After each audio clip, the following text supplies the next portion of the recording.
Hey guys, welcome. I'm Parshvika. On this channel, we talk a lot about making money online as a creative person, as an artist. Today, I'm going to talk about how I make my best-selling designs or best-selling print-on-demand products that help me make thousands of dollars. Let's dive in. Before that, give this video a big thumbs up. Consider subscribing for more such videos.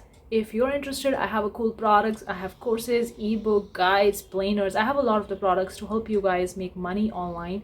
I have like Zazzle products, Creative Fabrica products, Teepublic, Teachers Pay Teachers. All the product links are in description. You can check it out if you're interested. Anyways, let's talk about my best-selling designs and how I make them. Now, first thing first, I want to keep in mind that I made a lot of the videos talking about how to find the niches and how to fill the gap between the niches, because if you're just generally covering about the niches that are very general, like you're just talking about, for example, cooking niche or business niche or wedding niche or baby shower niche, these niches are very broad and there is so much competition. If you don't actually go deep dive into that, like you don't sub niche down, then it's going to be really hard for you to get the sales, because they're very competitive. And obviously there is a demand in these niches, but then the competition is so huge that it's very hard for you to rank on these designs or these niches, especially if you are a new print-on-demand seller or this is the first time going into this a different niche or whatever the case is. But if you're selling in this niche, then obviously you can go with that. Again, it depends, but I would highly recommend you to bridge the gap between the niches. I think I've talked about this tip a lot many times in my previous videos. Not recently I've been talking about it, but I have talked about it a lot. But again, guys, if you want a video talking about the niches, like how to find the niches and all that stuff, let me know. I'm gonna make a video on that, because it's like the topic I really love to talk about. Finding the niche is something really interesting and really fun. So if you're interested, let me know. But the first thing is the niche that actually holds the game, because if it's very competitive, it's gonna be really hard for you to get the sales. And I would recommend you to bridge the gap, and you could also combine two different niches together. Like you can combine the burger with the cat. I've been watching a YouTube videos where I see the cat actually having a cap, like a burger cap, and I was just watching that video and I was like, wow, this is a very innovative idea. Like, of course, people love to have cat dresses or cat caps or the products for the product for the cats or the clothes for the cats. And I've seen one video where they were like having a cat which is in the shape of the burger on the cat. It was so interesting, and I was like, wow, this is a cool idea. I can literally use this topic and create a content around that or create designs around that. And that was amazing example of bridging the two niches together. And you rarely see the burger with the cat, and nobody will be coming out with the idea. But then if you can target the burger with the cat, that's an amazing niche. So this is just one niche idea, how to get the niche. So that's the first thing I do. I actually search for the niches that I can target. And obviously you need to keep in mind that these niches need to be in your interest. For example, I don't like politics at all. I don't like sports at all. A little bit of the sports I like it, but not that much. So if I'm targeting the sports niche or I'm targeting the politics niche, it would be very hard for me to come up with the creative design ideas, because I have no interest in that, no hobbies I have in those specific areas. So while finding the niches, look for the niches that you are interested in, because if it's not interesting, it's going to be really hard for you to like, I am not interested in cooking niche, so why I'm going for that? It was just an example. Although I love cooking nowadays, I didn't like it before, but now I just like it a little bit. So I do target the cooking niche, but that's just the example that I want to talk about. The second way I figured it out, once I know the designs or the niches that I'm going to be targeting, the second I look at the designs or I look at the niche and I look at my competitors, what exactly they are selling in that particular niche. So for example, if I'm selling for the burger and the cat, we're gonna stick with this example for a second.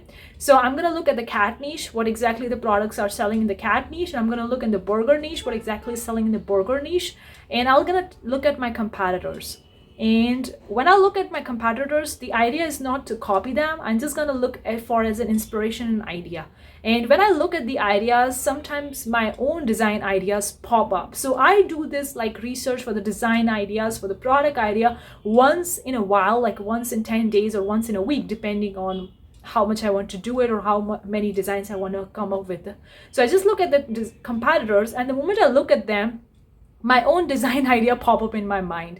I was like, okay, they combine the burger with a cat. And the burger with a cat is blue color, for example. And I was like, what if I combine the burger with the cat with the vegetables a little bit, and then I make it colorful? Okay, that's the kind of like just idea pop up when I look at the design. And moment I pop up and I was like, okay, go, let's create the design. That's the second thing.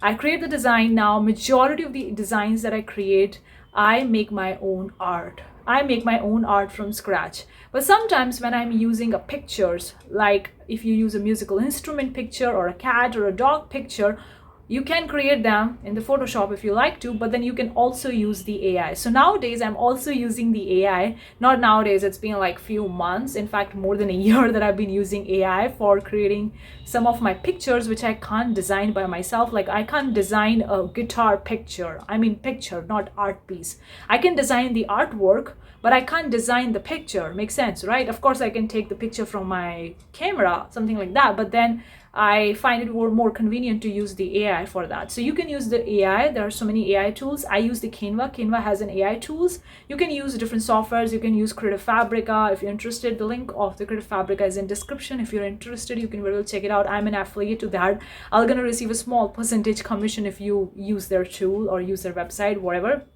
But regardless of that, I started using AI and it's for creating the picture related to the design. But for using my art, like if I need a graphic design, like an art, I create those designs by myself. And I can tell you that I'm not practically a print-on-demand seller, so I don't create the text-based designs.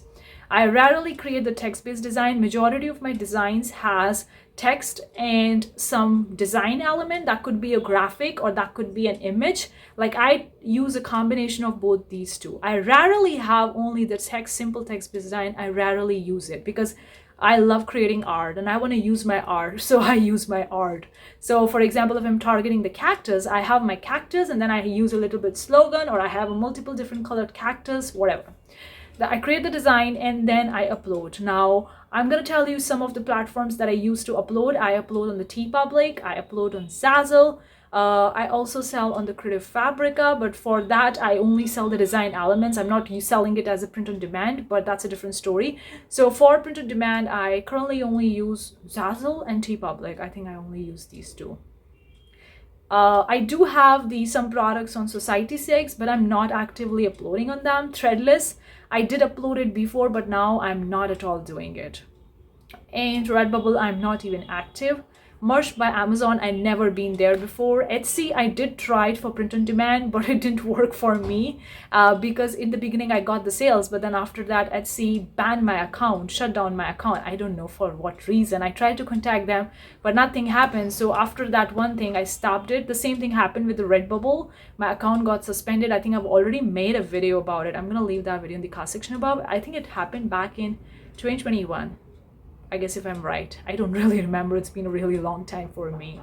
And I not really talk about Redbubble anymore. But I've seen that I'm currently selling on Teepublic and Zazzle for print-on-demand business out there. But I do sell on the Society6 as well. Yes, on the display. I forget the display. I forget the display because I was uploading on the display before. I stopped in the beginning. I stopped in between, like in 2023 I wasn't uploading that much, and now I started uploading back again. So currently I'm active on the 3 platforms: Displayed, Teepublic and Zazzle. In Society6 I do have my designs. Threadless, I do have my designs. Spreadshirt, I do have my designs, but I'm not actively uploading on them. So these are the platforms I use, and majority of the success I got from the Zazzle, and after that I got the success from Teepublic, and then the Displayed, and then the other platforms. So that's what my scale of the success is, and that's how I come up with the design idea, the designs that I sell well. And I can tell you another thing that I don't talk much about it, that few of my best sellers were the bestsellers that I was never expecting that they're gonna sell at all, because those were the designs I created just for fun. I created just for fun because I was like, okay, let's create this niche. Let's do this. I was like in a jazz mood and it's like in a mood to create designs. Like I love it. So I just created for the sake of creating, and I didn't even expect it that they're gonna be selling every time. More. And when they sell, I was like, oh wow, I come up with a design idea randomly. I didn't even prepare much. I just look at the niche, and as all of a sudden I look at the competitor's design, and all of a sudden a design idea pop up in my own mind, which was my original, by looking at some inspiration. And then I followed it. I created my design from the scratch. I uploaded it, and it hit me the sales. So this is how the process that I use for creating my own designs, for creating my own print-on-demand products. And I can also say that the designs that I take so much time and effort to create, thinking that it's gonna sell, I put so much time and effort, those are not my best sellers. They did sell, but they are not best sellers. And the best sellers are the design that I created like this. I was in a fun mood, I was in a jazz mood, I was listening to the music and created that design just for the sake of fun, and they are the best sellers right now, and they're selling rapidly. In fact, some of the products, like the Christmas products, sell every single year. They sell at the time of the Christmas season, then they stop, and then the Christmas season again comes, they sell again, and it's a repetition. And I was like, amazing. So hopefully you find this video useful. Let me know if you are starting with a print-on-demand business or any platform out there. If you need any help, you have any questions, do let me know in the comment section below, guys. If you want a video about how to find the niche, coming up with the design ideas, bridging the gap, and all that stuff, I'm gonna make a video for you. If you're interested, let me know. Thank you so much for tuning in. I'll see you the next time. Bye, guys.